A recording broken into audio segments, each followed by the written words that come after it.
Assalamualaikum warahmatullahi wabarakatuh. Halo sahabat PWI Karawang TV, jumpa lagi dengan saya Muhammad Azam sebagai host dalam podcast kali ini. Dalam podcast kali ini kita bersyukur nih di tengah kesibukan Bapak dari Bapeda. Kepala Bapeda ya. Sekretaris Bapeda, Sekretaris Badan. Bapeda ya. Bisa hadir dalam kesempatan podcast kali ini. Kita akan sebelum menuju ke sesi wawancara atau sesi ngobrol santai lah. Yep. Terlebih dahulu mau kenalan dulu nih. Ya. Sekretaris namanya siapa dan mungkin masyarakat belum tentu kan ada yang tahu seluruhnya terkait Bapeda ini kan seperti apa gitu. Kang, silakan. Assalamualaikum warahmatullahi wabarakatuh. Saya Asep, kebetulan alhamdulillah dipercaya di Sekretaris Bapeda Kabupaten Karawang beberapa waktu yang lalu, belum terlalu lama, ada sebulan lebih lah sedikit. Insya Allah nanti alhamdulillah saya diundang nih di PWI ya, PWI TV, PWI Karawang TV. PWI Karawang TV, alhamdulillah diundang dan alhamdulillah saya bisa datang. Mudah-mudahan ini ruang buat berdiskusi ya, Pak Azam ya. Iya Pak Azam, Asep Hazar. Hazarnya itu nggak ada yang, kalau Asepnya banyak. Asepnya itu kan banyak nama Asep. ada sejuta Asep. Tapi hazardnya itu yang masih sangat sedikit kali. Mangga Pak Azam, apa yang perlu saya terkait dari Badan Perencanaan Pembangunan Daerahnya atau Bapeda, fungsinya ini seperti apa sih Pak, tugas dan fungsinya? Karena mungkin kan di luar sana masyarakat belum tahu nih gitu kan. Yang familiar mungkin kan Dinas Kependudukan Catatan Sipil. Sedangkan kalau Bapeda sendiri di pemerintahan daerah itu fungsi dan tugasnya seperti apa gitu? Bisa dijelaskan itu? Bapeda itu adalah lembaga berbentuk badan gitu ya, perencana. Jadi tugasnya, fungsinya mensinkronkan perencanaan daerah dengan pusat, dengan provinsi. Begitupun perencanaan dengan OPD-OPD. Nah, itu supaya sinergi. Jangan sampai terjadi nanti OPD lain ke A, OPD lain ke B gitu kan. Padahal kita punya visi misi bupati terpilih, punya RPJM, rencana pembangunan jangka menengah. Nah, sinkronisasi inilah di situ Bapeda berperan. Itu Pak Azam. Siap. Ini kan masih menyambung sebelumnya podcast beberapa hari lalu kita bersama Pak Eka, Kepala Dinas Penanaman Modal terpadu dan satu pintu, pelayanan terpadu dan satu pintu. Itu dibahas mengenai investasi dan pembangunan lah ke depannya dari investasi itu seperti apa nanti Karawang kan. Nah, ini di Bapeda ini tentunya pasti memiliki menjadi hal sentral gitu dalam pembangunan di Karawang ya kan. Betul. Karena perencanaan kan dari namanya saja udah perencanaan pembangunan daerah gitu kan. Nah, itu untuk melihat itu atau menyikapi tugas dari Bapeda sendiri, khususnya di kan baru kepemimpinan bupati dan wakil bupati kan baru mau 1 tahun. Nah, itu penyelarasan program-program Bapeda dengan program bupati dan wakil bupati ini seperti apa dalam pembangunan secara simpelnya dulu gitu Pak? Ya, dengan perkembangan Karawang yang luar biasa pesat, ini bisa diindikasikan dari Karawang jadi bagian beberapa proyek strategis nasional. Seperti ada Japek Selatan, Jakarta Cikampek 2, kemudian kereta cepat, lalu trase kereta cepat. Nah, dua infrastruktur besar ini itu menghantarkan Karawang pada perubahan yang luar biasa, terutama di selatan ya, gitu kan. Nah, Karawang dipilih terlintasi oleh jalan itu. Kalau hanya terlintasi mungkin pengaruhnya tidak terlalu besar Pak. Tapi di situ ada TOD di trase kereta cepat itu. Kereta cepat ada TOD-nya di Cikarang, di Karawang ya. Ya. Jadi ada kota nanti. TOD itu konsepnya kota, gitu kan. Meskipun pembebasan lahannya sekarang belum menyeluruh, dari rencanakan 250, kemudian pendukungnya 250 jadi 500. Itu jadi perubahan di area sekitar situ. Nah, perubahan ini kan merupakan bangkitan baru. Maka penting perlu kita sikapi ke depan nih, 5-10 tahun ke depan. Gitu. Terlebih lagi ada industri strategis di sepanjang kawasan nih. Benar. Ada dari barat, Delta, kemudian Bekasi kan, kemudian Iya. TOD, ke sini Tranhexa, kemudian masuk KIC, BI masuk Pak Jam nih, Bank Indonesia. Masuk Bank Indonesia. Ada satu divisi yang pindah ke Kerawang. Kemudian BI, sebelahnya BI itu nanti ada Peruri, BI, Kim ya, kemudian Sudah Cipta. Iya. Gitu kan. Nanti di atas Sudah Cipta ada lagi itu kawasan hampir 2000 lebih lah hektar. Bisa dibayangkan Pak. Kalau itu ada industri, di situ ada kawasan industri, Iya. berarti ada orang, Iya, betul. ada barang, ada pergerakan orang, ada pergerakan barang gitu kan. Iya. Kebayang kan? Complicated itu kan. Kita harus antisipasi dan itu tidak mungkin dalam 2-3 tahun ke depan, 5-10 tahun ke depan. Yang paling isu yang paling aktual adalah infrastruktur. Betul. Ya. Persiapan infrastrukturnya seperti apa gitu ya misalnya. Nah, kalau industri dulu itu tercluster. Mm-mm. Industri kita kan produk beberapa tahun yang lalu, tahun Iya. 80-an lah ya, yang Kepres waktu itu. Sehingga ada beberapa kawasan. Tercluster ini ada klaster industri, ada klaster permukiman, perkotaan, Iya. ada persawahan. Nah, ke depan harus tidak begitu lagi. Kalau tercluster persoalannya mobilitas orang, Iya. barang. Bayangkan, kawasan industri begitu luasnya, hanya 2 akses yang masuk. Mm-mm. Jalan Kerawang Barat, Kerawang Timur. Cidoba. Betul. Nggak, ada cuma industri. 2. Oh ya, kawasan industri ya. Cuma 2 bayangin. Hmm. Jam-jam peak hour, macetnya luar biasa. Itu harus kita selesaikan. Kalau tidak, mungkin kalau sekarang ke PKIC nih, lewat Iya. intersect. Sekarang kita cukup ngerem. Besok lusa kita tarik tuh rem tangan. Iya. Berarti durasi waktu berhentinya lama. Lama-lama dimatikan itu mesin. Berarti udah stuck tuh. Persoalan infrastruktur menjadi isu yang aktual di masa tahun ke depan. Soalnya sekarang kita sudah mulai membangun fondasi nggak? Iya. Supaya tidak ada traffic jam di setiap bangkitan-bangkitan. 2 hal itu tadi akan teori kereta cepat, kemudian Capek Selatan karena pintu tolnya di barat, ada pintu tolnya di tengah di Sudah Cipta, kemudian di atas di daerah Curug ya. Iya. Nah, pintu-pintu tol itu teh pusat-pusat bangkitan ke depan. Itu harus kita antisipasi 5-10 tahun ke depan. Dan kita saat ini sedang melakukan revisi RT/RW. Iya. Dan itu sudah menjangkau 10 tahun ke depan. Gitu Pak Jam. Gambarannya sedikit bocoran atau gambaran revisi RT/RW atau mungkin persiapan dari segi perluasan infrastruktur peningkatan jalan itu seperti apa, titik-titik mana aja yang udah menjadi target dari Kebetulan sejak Januari itu RT/RW itu sudah bergeser ke PUPR. Tidak lagi di Bapeda. UPPR, tapi tahu sedikit lah. Tahu sedikit. Contoh kasus begini. Saya sudah sampaikan teman-teman di PUPR, tapi saya juga pernah di PUPR kemarin beberapa tahun yang lalu, bahwa persoalan sekarang itu adalah dinamika bisnis itu di kawasan industri, tidak tok hanya industri. Tadi saya cerita, kalau permukimannya di tengah, kemudian industri di situ, kita perlu investasi besar untuk mobilisasi orang dari permukiman ke industri. Pekerja itu kan, Iya. tinggal misalnya di Kosambi, dia bekerja di Sudah Cipta. Aduh, ada akses. Iya. Harus bikin jembatan, puluhan miliar, mungkin bahkan ratusan miliar. Tapi ke depan, saya harapkan dengan RT/RW yang akan datang itu bisa compact tuh. Ada industrinya, ada komersilnya, ada huniannya di area itu. Di area sehingga orang tidak harus melambung keluar. Iya. Sehingga kita tidak perlu investasi terlalu besar di infrastruktur. Itu Pak Jam. Iya. Nah, itu yang insya Allah bisa masuk. Dulu sempat ada di RT/RW yang lama kalau tidak salah. Tapi skalanya kecil, nggak terlalu besar. Skala komersilnya, skala huniannya kan gitu. Nah, sekarang bisa ada skala besar. Jadi industri itu compact lah, kayak Lipo.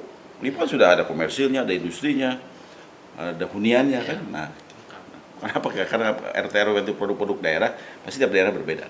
Tergantung kepentingan di masa-masa itu.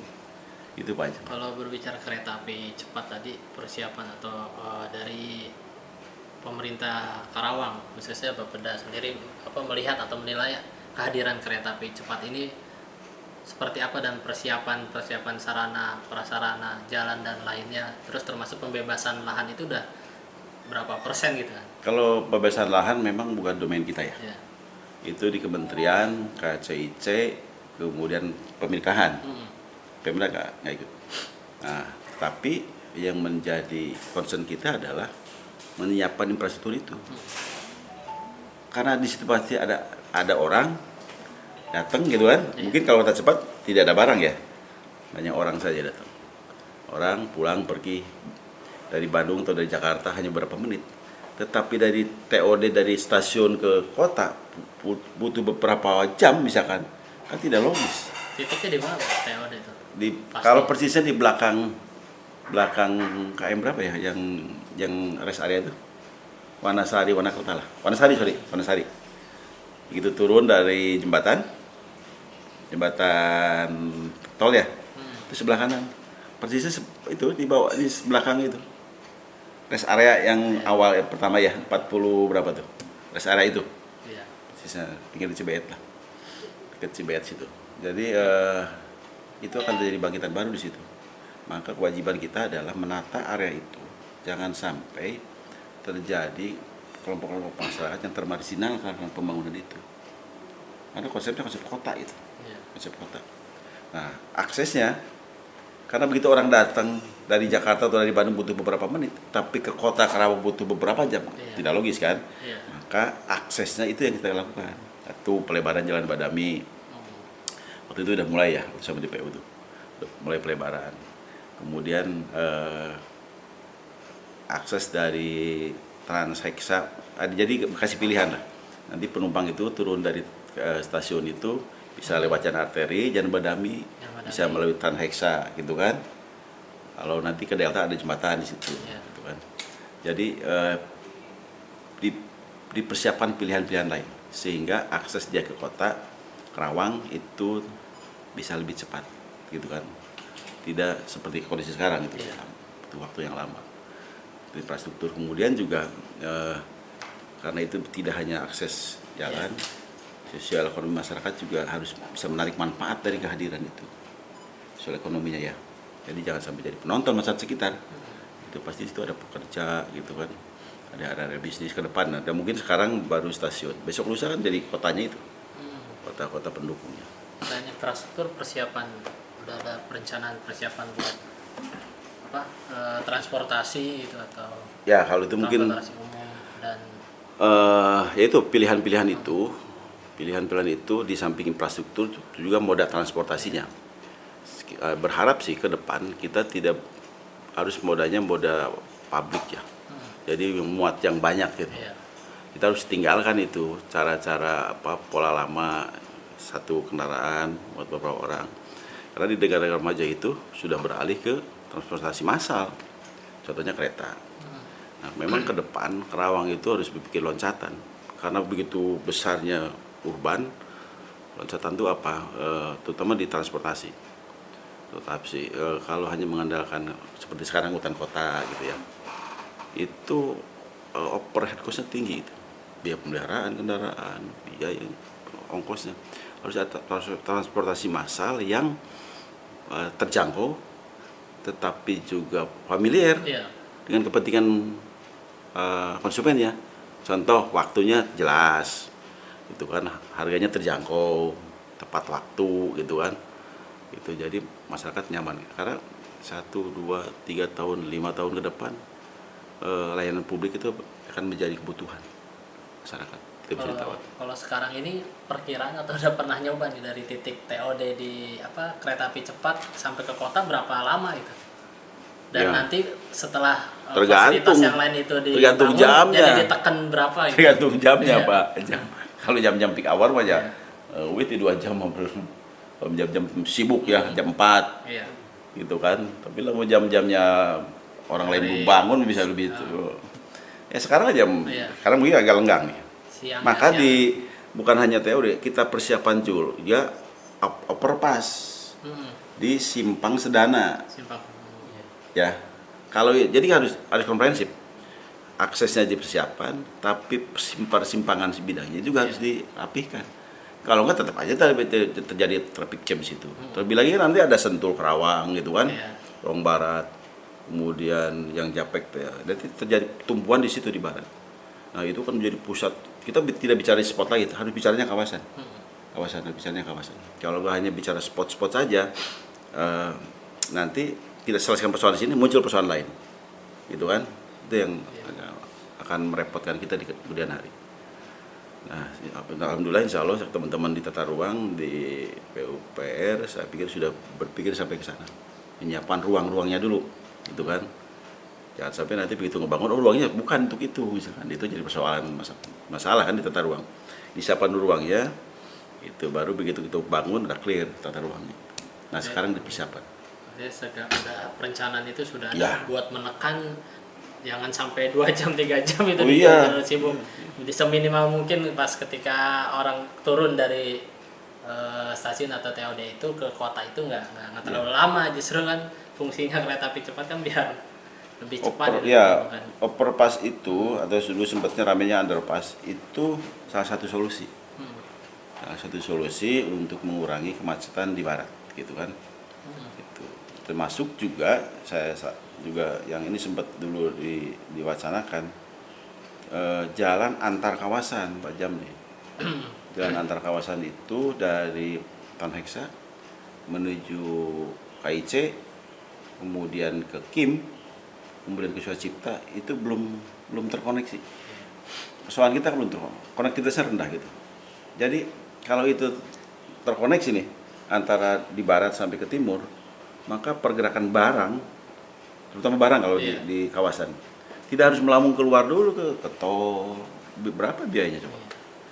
Misalkan ya, karena pabrik mobil itu kan di sini dia bikin baterainya, di sini bikin joknya, di kawasan ini dia bikin sasisnya. Dia baru melambung dulu keluar. Nah, berapa itu kos kita siapkan? Gitu kan? Mereka lah gitu kan. Itu overhead cost. Tapi kalau berada di dalam kawasan itu kan geser-gesernya lebih efisien, geser barangnya, gitu kan? Lebih efisien. Nah itu harus kita dorong bareng-bareng, gitu. Karena kawasan juga punya kewenangan tersendiri dengan kawasan itu. Dia ada aturan mainnya dia. Nah itu harus bareng-bareng, jalan antar kawasan itu, sehingga karyawan yang berada di timur bisa bergerak mudah lewat kawasan. Nah kita PUPR waktu itu pemerintah kabupaten sudah menyiapkan, insya Allah tahun depan selesai itu jembatan Rumah Mbe. Jembatan Rumah Mbe itu jadi dari Kelari tidak harus ke Cidomba, tidak harus ke Interseng, cukup lewat Anggadita ya. Anggadita masuk ke Rumah Mbe, masuk ke mimpinya waktu itu dari Polres itu langsung ke Bintang Alam terus ke Kim. Cuma kosnya sangat tinggi dan berat lah gitu kan. Kalau ini kan kita bantuan dari provinsi 16 miliar dan tahun depan dari APBD 16 miliar, insya Allah jembatan itu selesai, terhubung lah. Artinya karyawan tidak harus ke Johar dulu baru masuk ke kawasan atau ke Gorowong ya, cukup melalui Anggadita yang Kelari masuk ke kawasan. Itu upaya-upaya pemerintah yang sudah kita lakukan. Ke depan yang dari arah tengah itu Sambi, Cikampek udah bisa lah mungkin yang di BC, tapi yang dikerja di KAI sudah cipta atau Kim itu bisa lewat Walahan. Nah, kemarin kan belum tersambung kan? Nggak perlu masuk. Oh nggak mau, ya itu tinggal sepapak anggaran lagi lah gitu kan. Karawang Timur mau ke Suracipta kan bingung kalau mobil itu kan ya. Itu. Dan itu yang kalau nggak COVID selesai sebetulnya. Mainan kita waktu 2020 sudah dianggarkan, gagal karena COVID. Jadi tertunda lah. Nah, mudah-mudahan ke depan pusat bisa bantu, provinsi bisa bantu, dan APBD kita juga cukup lah untuk menghandle itu. Ya memang sentral banget gitu ya Bapeda tuh dalam pembangunan perencanaan pembangunan daerah ke depan itu harus betul-betul karena nggak bisa dipungkiri kan berbagai investasi masuk, pembangunan berkembang, tapi kan harus dipersiapkan itu tadi sarana infrastruktur dan lain-lain lah gitu kan. Jadi bukan hanya infrastruktur Pak Jam. Begitu kita komitmen bahwa kita adalah menyiapkan kawasan industri, karena banyak pekerja datang, semua sumber dayanya harus kita siapin. tadi jalan, saluran, kemudian juga electricity, ya listrik, air minum, ketersediaan air minum, siapa itu? Kalau enggak tadi jadi persoalan, saluran aja. Musim hujan gedangan di sini, gedangan di sini, gitu kan? Karena kelemahan di negara-negara berkembang banyak di kita. Salurannya itu kan tidak terkoneksi. Diberesin di sini, banjir di titik sana. Nanti rambung gitu kan. Dan itu butuh biaya besar itu, gitu kan. Air minum juga sama, itu butuh investasi besar gitu kan. Air minum tuh, karena kosnya juga tinggi. Nah, harus siapa kita komitmen itu, kita kawasan industri, maka harus kita siapkan semua sumber dayanya kita siapkan, sehingga para pekerja itu bisa nyaman lah tinggal di Karawang. Itu Pak Aja. Tapi kalau untuk ini kan tentunya pasti banyak pembangunan tuh banyak yang kegerus lah, kayak misalnya area persawahan atau yang lain, itu dipetakan itu untuk mempertahankan lah bahasanya area persawahan, area yang mana dijadikan pemukiman dan lain-lain itu untuk memperkuat, tidak menghilangkan gitu area persawahan atau hutan itu seperti apa itu? Itu kan sudah menjadi komitmen pemerintah kabupaten bahwa kita tetap menjadi lumbung padi.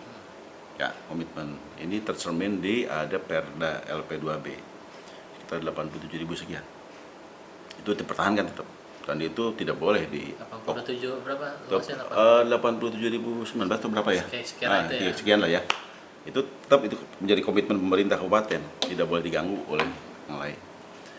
Nah, tadi koridor tengah kan Karawang terbagi nih, di koridor selatan itu industri itu. Selatan itu pengertiannya di kawasan ya, bukan yang ke atas. Kalau ke atasnya Pangkalan Tegalwaru itu hortikultur dan peternakan skala besar, termasuk juga konservasi. Nanti kalau mau saya cerita bisa di atas tuh. Nah, kemudian tengahnya ada koridor permukiman, dari mulai kita sekarang nih terus sampai ke Cikampek ya, itu permukiman, nah itu sudah ada di ruangnya. Ke utara jalan baru tuh, sana itu persawahan. Itu sebelum menjadi komitmen, tidak bisa diganggu lah itu. Karawang Barat termasuk berarti area Karawang Barat masih LP2B. Karawang Barat itu mana yang Karang Liga gitu ya. Gitu. Masih LP2B itu. Memang sebetulnya kalau kita jujur nih, kita fair-fairan saja. Kita tuh butuh cadangan perkotaan. Butuh cadangan perkotaan. Kalau tidak salah 7.000 hektar itu. Dari mulai interchange sampai ke Cibet kalau tidak salah 7.000 hektar. Nah, kalau pada saat ini sudah padat, dari mulai interchange sampai ke Cikampek sudah padat, terus kemana kita mencari kota itu? Nah, mudah-mudahan ke depan ada perubahan. Salah satu cadangannya itu, ini pendapat pribadi ya, pribadi. Kotanya itu yang memang strategis, berada di, menurut saya itu segitiga emas itu, Karanglegar itu. Bayangkan, di sana perkembangan Bekasi, Delta, TOD, sini persawahan. Saya khawatir kalau tidak ditata ruangnya, itu menjadi persoalan.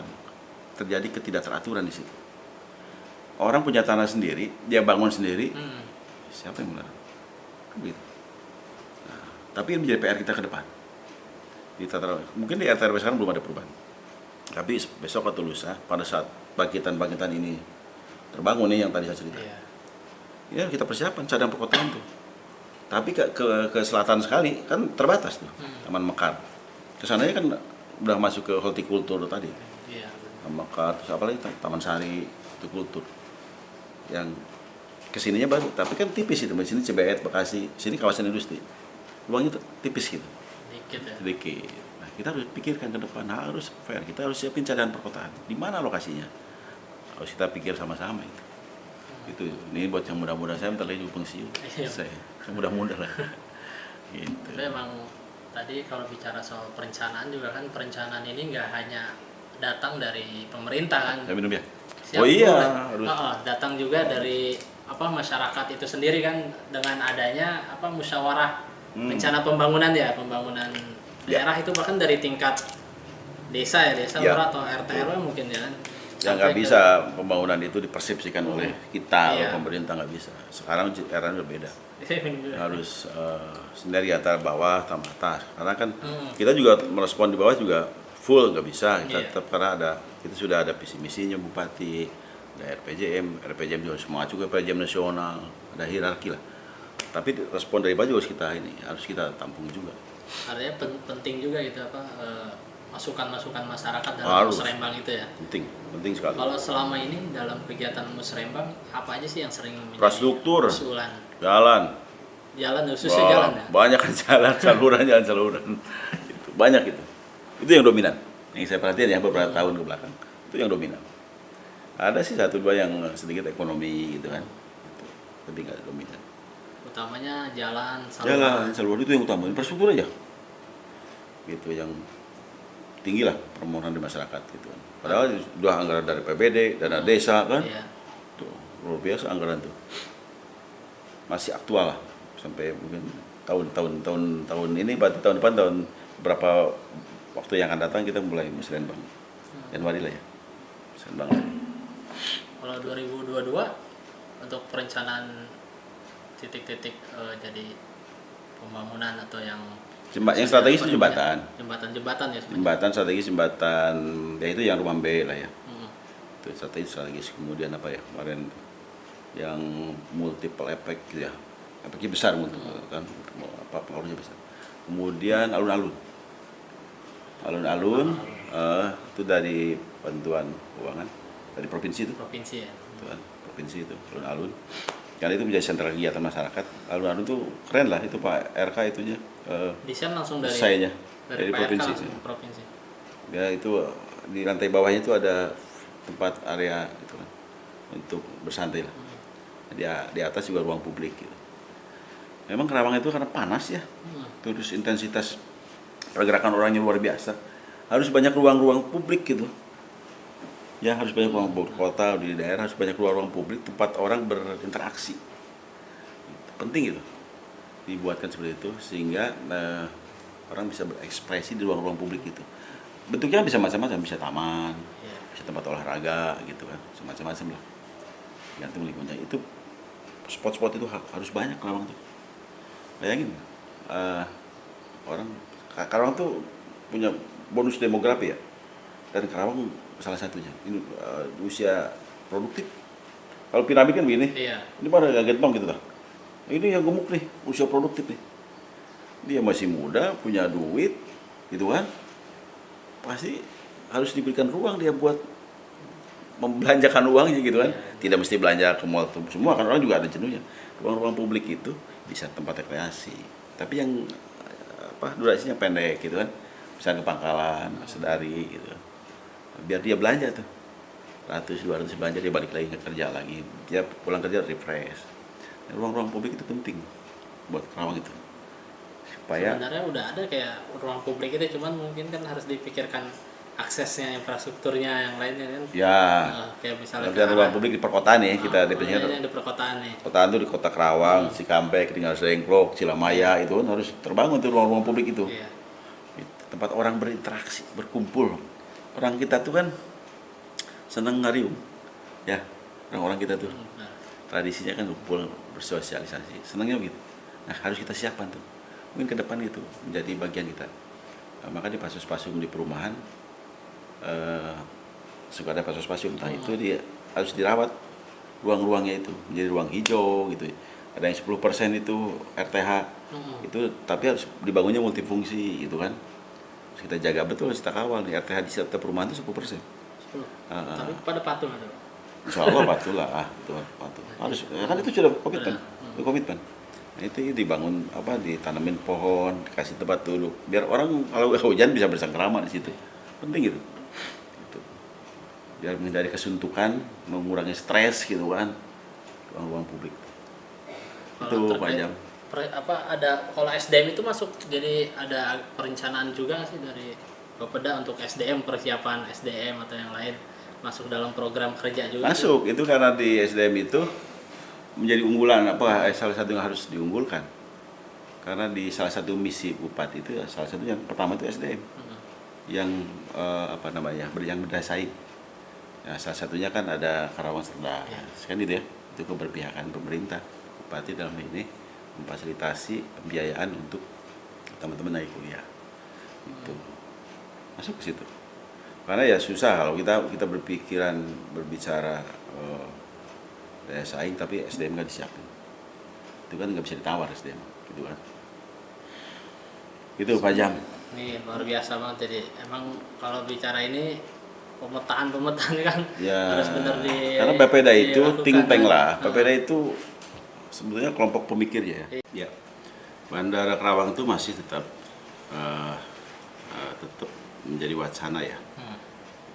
Karena RT RW nasional masih tidak ada perubahan. Kemudian sedang dalam proses ada RT RW provinsi. Kabupaten ikutin lah pasti. Sudah masuk bandara itu udah masuk di RT RW kabupaten.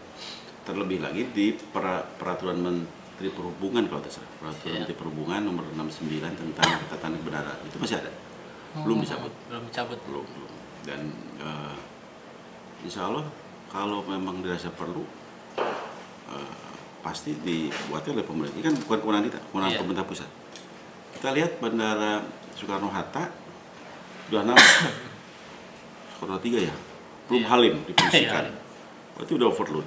Tinggal nunggu waktu saja ini. Gitu Kertajati oke, selesai terus bisa berfungsi. Kemudian suplai demandnya bagus di Kertajati, mungkin nanti bergeser ke Karawang. Insya Allah. Nah, tadi ya cerita. Persiapan. Iya, kita juga bukan hanya itu. Ruangnya udah disiapin. Iya, ruang itu tata ruang udah oke lah, udah siapin itu di RT RW Karawang itu. Kemudian aksesnya juga Japek Selatan, bukaan tol Japek Selatan itu juga terkoneksi ke bandara. Di daerah mana? Itu di atas. Di bandara itu di dalam. Di atas kawasan lah, persisnya di daerah Ciampel ya. Ciampel. Di atas kawasan. Dan bukaan tolnya udah kita siapin. Itu kan ke bandara.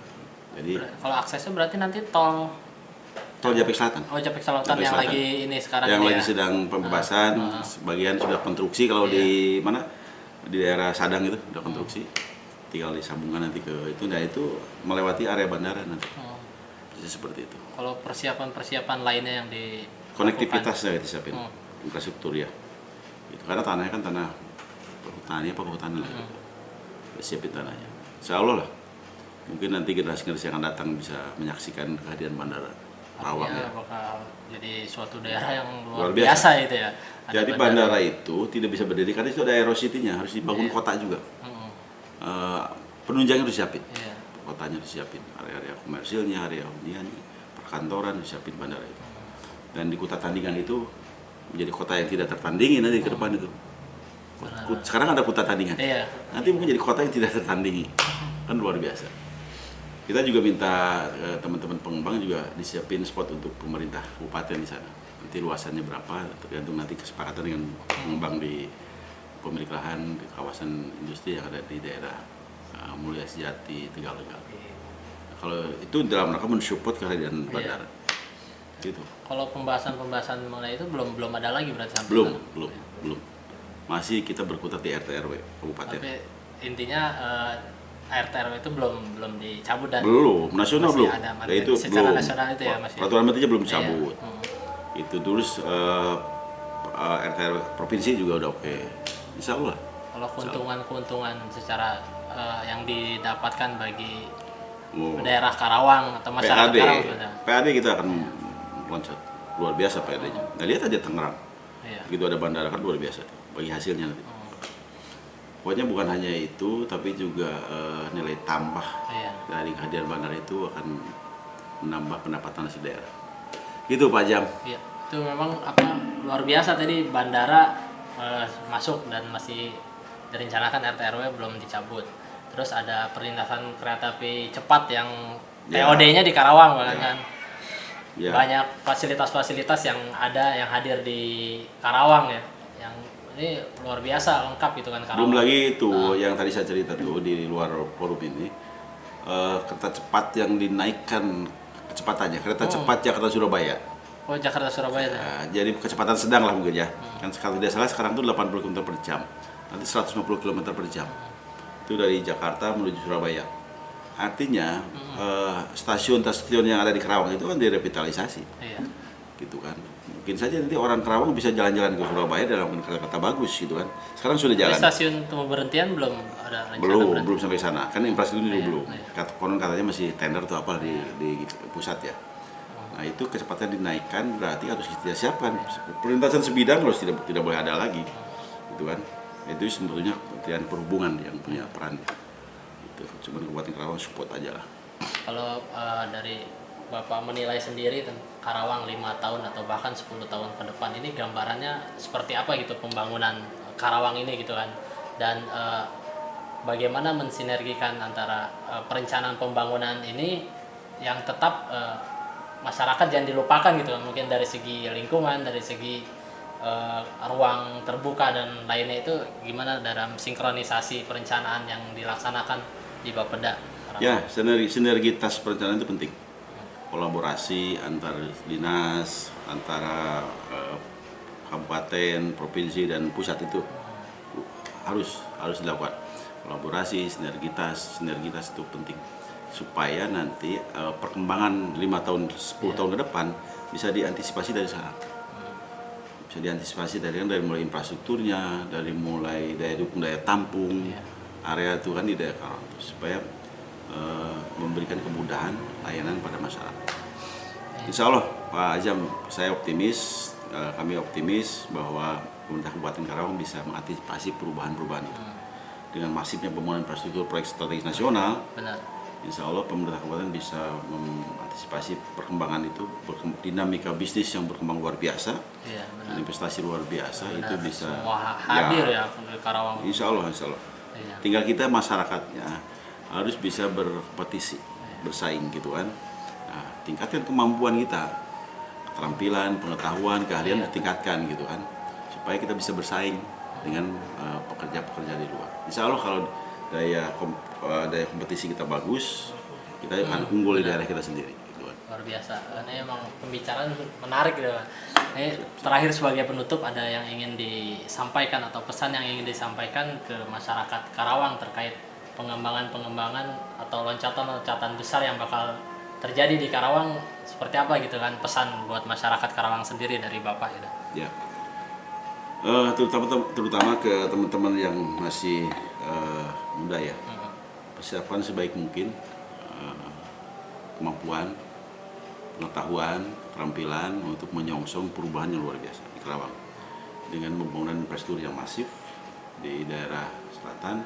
Siapkan kemampuan kita, teman-teman yang ada di utara, di daerah pertanian, pangan itu kan menjadi kebutuhan utama, kebutuhan utama. Tidak ada pilihan lain pangan, gitu kan. Maka kita persiapkan kemampuan kita mengolah pangan, gitu kan, maupun selatan, daerah utara ya. Utara itu ya. Utara, karena siapa sih nggak butuh pangan ya? Dan itu harus kita persiapkan kemampuan, keterampilan, ya, mengelola itu, supaya kita bisa berkompetisi dengan daerah lain.